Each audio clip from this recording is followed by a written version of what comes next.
Hello,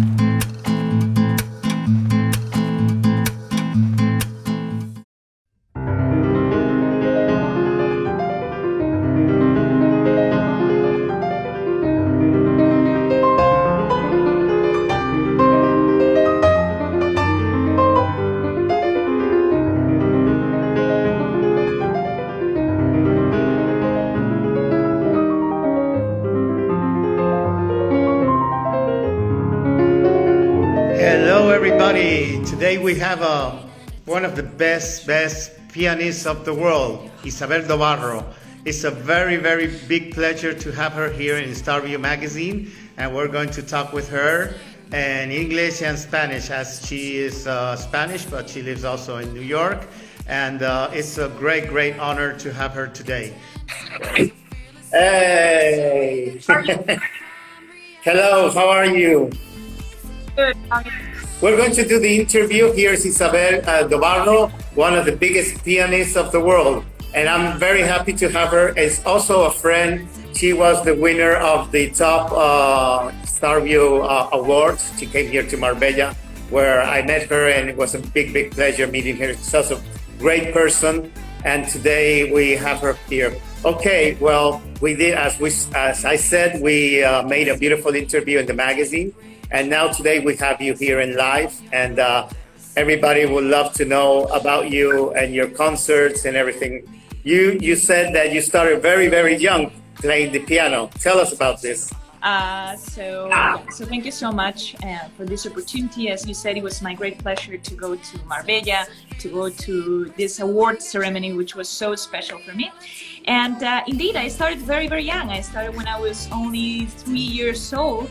And even though in my family there are no professional musicians, all of them love music in a way. I think music was always part of my life. Every time I was around, I was playing, I was listening to music. And yeah, so I started when I was 3. I gave my first concert when I was 4. So I could barely reach the pedals, you know, I needed some help for that. Yeah, since then music has been part of my life. So. No, that's great. But the style of music is classical music, no? What you play, that's correct. But did you play also other type of music, or you have tried, or to have fun? Yes, so being in New York, of course, you have to learn a little bit of jazz, and I enjoy jazz so much. I really love it. I remember going, I think I've been to all the jazz clubs in New York, basically. So I've been to the Standard, I've been to This Is Jazz, Coca-Cola, Village Vanguard, etc. So I love it, and I got to study it a bit. But yeah, I would say that my main genre, where of course I'm devoting most of my time, is classical.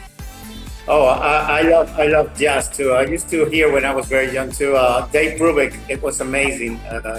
It was really good. I love music too. Since I was very young, it's one of my passions too, and painting too. I love to paint. So that's some interesting examples of Galician painting. I'm from Galicia, and here's Lorenzo Macias, who has this series based on Velázquez. It's a big inspiration for him. He also uses some Galician topics, so I love art too. And I think, music, art, all this, it really, it joins together. It really, if you can bring all these arts together, it's a very complete experience. So I try to bring elements from all different art forms to my work. Oh. Absolutely. Well, you have played all over the world in many cities. And how do you feel as a Spanish pianist from Galicia? Having this such big success, you must be so proud of you, because it's amazing. Why would you? And the most amazing, I saw you yesterday that you post in the Instagram in the Women's Day your speech on the United Nations. We need to finish with the gender gap that still exists in all fields.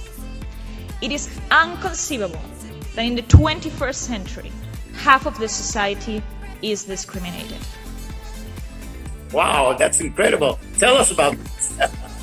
Well, you know, it's a great privilege and it's such a great honor to be able to present music in front of very different audiences. So as you said, you know, I had a chance to play in Russia, in Moscow at the Tchaikovsky Conservatory, had a chance to play, of course, in New York, Carnegie Hall, in Argentina, in Belgium, well, very different, Italy, etc. No? So it's beautiful to see how different audiences react, how you can bring all this music to, you know, very, very different cultures, and that's always a fascinating experience. I always try to bring Spanish composers, Spanish musicians, of course, to my programs. I think it's very important to bring our music everywhere, and that's definitely one of my focuses. So I always try to bring either classical works, let's say from the classical repertoire, and also contemporary works, contemporary Spanish works. In terms of the UN speech, and thank you so much for your words regarding that, part of my endeavors are related to the interaction between the Sustainable Development Goals and music. So the SDGs were these 17 goals approved in 2015, which are related to ending poverty, improving education, a series of goals and values that are to be met in 2030. So as part of that, I was able to participate in many conferences related to the SDGs. That was one of them. I had the chance to speak twice at this General Assembly Hall, which is a very humbling experience, a very emotional experience, really, really, really interesting. And also in other conferences, always relating SDGs, related to the SDGs and relating the SDGs and the arts, which for me is quite important because I think, you know, of course, the arts entertain and the arts have this entertainment component, but I think we can go much further. We are change makers. We can definitely raise awareness about certain issues. We can definitely connect with audiences both at emotional, narrational level, and also serve as a channel for dialogue, as a channel for educating on various topics. So indeed, I mean, I think the potential of the arts in this is very important, and I try to foster that. Well, you speak so well that everybody's here like, wow. Yeah, that's incredible too, because I remember when you came here to Marbella and you speak so well, and I said, wow, I have to learn a lot from her. Because normally what I do is write more, and I am an advertising person, you know. But I now everybody has to do everything, so I started this thing. That's a very interesting concept that you bring. This idea that everyone has to do everything, and especially in the arts. I feel that artists, we have to go a little bit beyond what we usually do, you know? So, for example, we need to know about marketing, we need to know about social media, but we also need to know about recording, we need to know about so many things, about business, of course.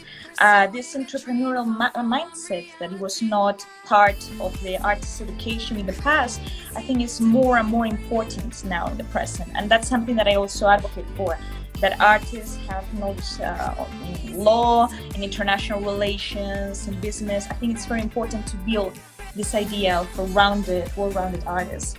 And I guess that is happening in many fields, right? The eruption of technology, of new technologies. How do we deal with that? So definitely, that's a very interesting topic you brought in. It's true. You have to. The world is changing and everything. Internet has changed us so much in this last years. And I think we're going more and more. And now with this COVID, even more, because people has seen more the potential that is the internet and everything. You speak so well English, so people must be amazing. We both speak English since I was very young, but you're half Spanish and I think half American because you lived many months in New York, no? Is it right? I lived in New York for 10 years almost. So wow. Yeah, absolutely. I went there when I was 18. I finished my bachelor's degree here in Spain, music bachelor's degree, when I was 18. So I did it in 3 years, from 15 to 18. And then I moved there to study a master's degree at New York University. And I also started teaching right away. So when I was 19, I was teaching at the university at the time. So in a way, initially I went to New York just for 2 years. That was the idea. I would do the master's, and that's the American experience, I get it. But it's true that New York is such a fascinating city. You have so many opportunities. You meet really extraordinary people. that, you know, one thing led to the other, and I stayed there for quite a while. And it's, you know, of course, you know, I assume that my English has improved a bit, but I would say that New York has given me more than that, this experience of meeting people from all over the world and really learning so much from people basically from all around the globe. You go on the subway and you see people from every single nationality, and it's true that in my collaborations, in my musical collaborations, I always try to bring this diversity, and it has been very, very enriching on that regard. So. That's great. That's great. What about when you make your music? You compose your music, or it's you just play others ones that make the music for you? How does it work? I play others' works, so composers' works, either composers from past centuries or current alive composers that are alive. But I've been composing in the last 3 years. I've started composing, and it's been a really fulfilling experience. I think, you know, you see things differently when you're performing than when you actually have to create this music. So a combination of both has been extremely enriching. I got the chance of getting a ballet premiered in New York, a music that I did for a ballet. And right now I'm collaborating with NGOs to create music for their either social media content or TV content, etc. Which is extremely fulfilling, because I think it's a way to collaborate with the great work they're doing, and with this musical component. You try to reflect through music this kind of work. The latest one, it was to help women, empower women to go back to the labor market. Women that, because, you know, circumstances in life, they had lost their jobs. So it was very, very fulfilling to actually try to reflect in music both their struggles, but especially how they overcome it, and try to reflect that through my art is extremely moving. Okay, great. What we could do is make a small resume of what we have been talking about in Spanish, and I leave it up to you because you speak better than me. Es un honor de verdad esta entrevista, y también haber recibido el Starview. Recuerdo con mucha emoción esa gala, y la verdad es que, bueno, es maravilloso tener la oportunidad de poder hablar de mi carrera, una carrera que empezó ya hace algunos años, cuando tenía 3 añitos, que es cuando empecé. No porque en mi familia hubiera ningún músico profesional, pero sí porque había un gran amor por la música. Nos han acompañado desde ese primer concierto con 4 añitos. Como hablábamos, estudié en el Conservatorio de Madrid, después he estado viviendo en Nueva York desde los 18 años, una ciudad mágica. Creo que todos tenemos una idea, ¿no?, de lo que es gracias a las películas, gracias a las series, pero realmente Nueva York, aparte de su belleza, ¿no?, lo más impactante o lo más interesante es la gente que conoces, la oportunidad de conocer a gente de todo el mundo, de interactuar con personas francamente brillantes y todo lo que se aprende de esa experiencia. Tuve la oportunidad de estudiar un Masters en New York University, a empezar a dar clases a partir de los 19 años, impartirlas como profesora allí. También el doctorado y un Graduate Certificate en la Universidad de Harvard. Por lo tanto, traté, pues, eso, de aprovechar esta estancia allí para tratar de formarme, ¿no?, en alguna de las universidades, pues, principales, tanto en música como en relaciones internacionales. Hablábamos de esta idea del músico, del artista, que tiene que, pues, no solamente, o por supuesto, dedicarse principalmente a su arte, pero también mirar más allá, ¿no?, y tener esta serie de competencias que muchas veces van más allá, pues, de tocar las notas en su sitio. Y en este sentido hablábamos, pues, eso, de la importancia de las nuevas tecnologías, de entender el derecho, de entender relaciones internacionales, de distintos temas que al final pueden surgir a lo largo de tu carrera. Y lo bonito que es después en la labor del artista tener la oportunidad de viajar, de conocer a públicos muy, muy diferentes, y de tener las oportunidades, pues como ahora, de hablar contigo, de conectar con toda esta gente maravillosa que nos está escuchando, que al final es un privilegio poder, a través de la música, tratar de emocionar y transmitir estos mensajes tan importantes que han realizado los grandes compositores. Tengo que decir que es todo un honor tenerte hoy con nosotros. Además, me encanta la entrevista de hoy también porque, como tú sabes bien, la revista Starview Magazine tiene mucha fuerza en el mundo de las modelos, de las influencers, actrices, pero queremos dar mucha rienda suelta también ahora también al arte, a la música y yo diría que es la primera entrevista que hago a un artista musical que me hace mucha ilusión. Bueno, tuve otra con Kira Chaplin, que es la que me ha puesto la música y todo, que también es una gran artista en todos los sentidos, ¿no? Ella ha sido más modelo, pero también ahora está empezando una carrera musical y ha sido además la que ha puesto la música y el vídeo para Starview Style, en el que hemos patrocinado la gala de los Goya, ¿sí? Con el grupo IHG, que, bueno, fantástico, que gracias a ellos vamos a llevar a cabo algo impresionante. O sea que, la verdad, muy contento en esta nueva etapa y muy bien, ¿no? Bueno, pues... La visibilización de mujeres en distintos ámbitos, ¿no? Ayer precisamente fue el Día de la Mujer. Para mí es muy importante la labor de reivindicación, por ejemplo, de las mujeres compositoras, ¿no? Las compositoras es algo a lo que me estoy dedicando a fondo, recuperando obras desconocidas de muchas de ellas, tratando de visibilizar su extraordinaria acción.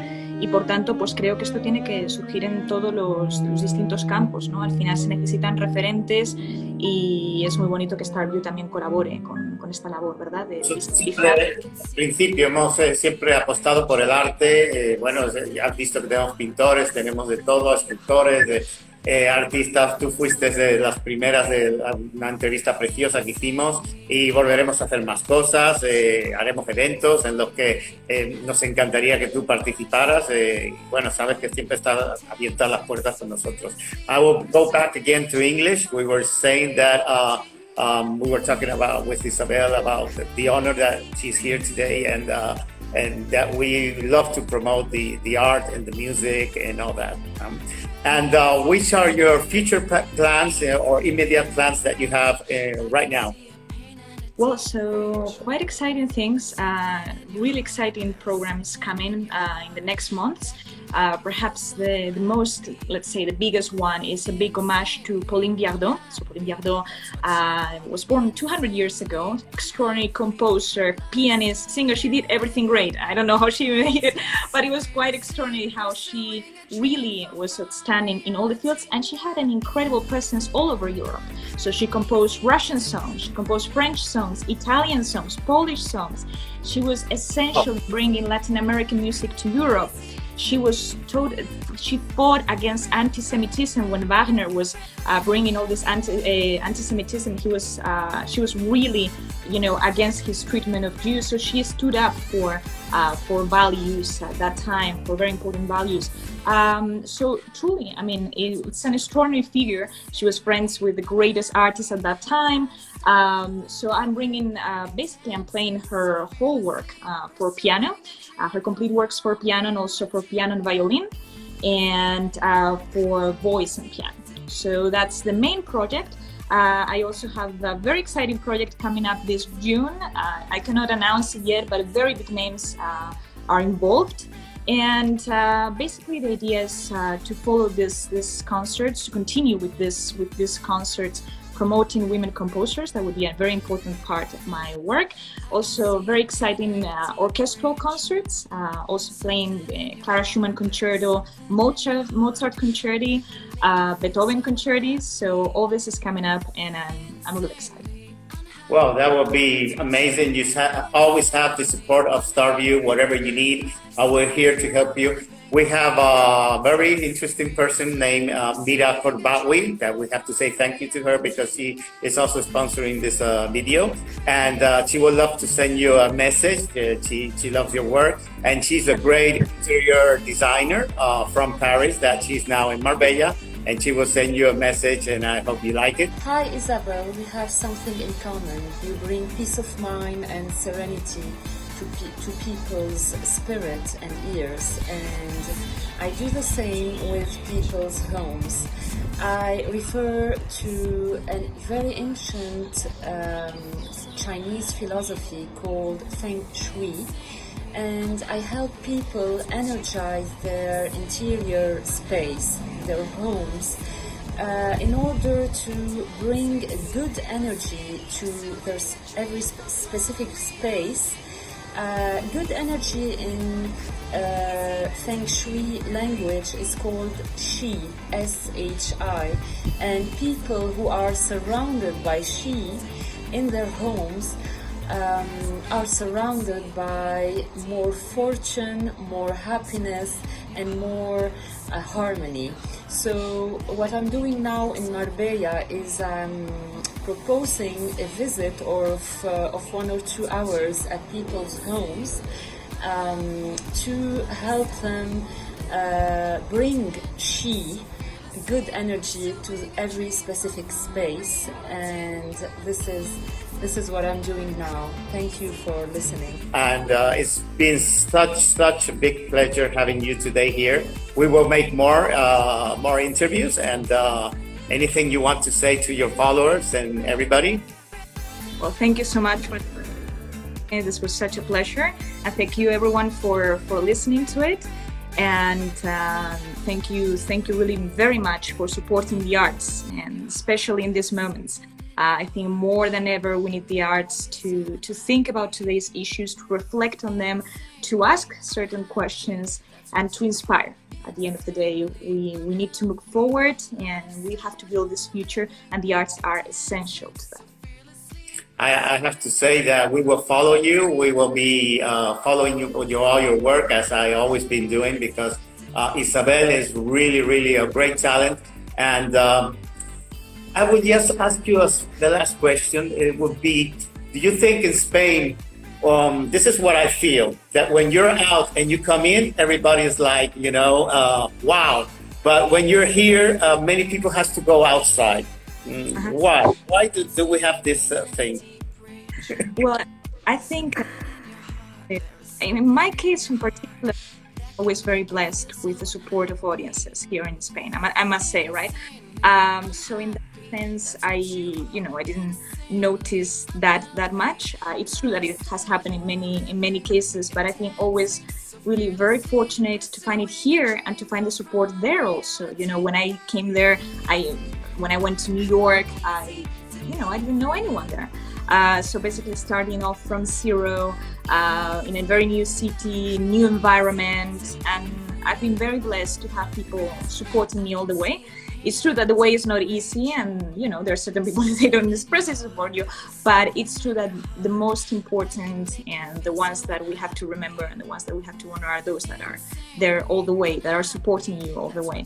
So I think the most important part of being abroad is bringing these experiences and trying to mix that with your own culture, with your own upbringing. I think in that mix there's a lot of potential, and that's what I try, bringing the best that I learned in New York here in Spain and combine it with my own culture. Right? We have to congratulate you again.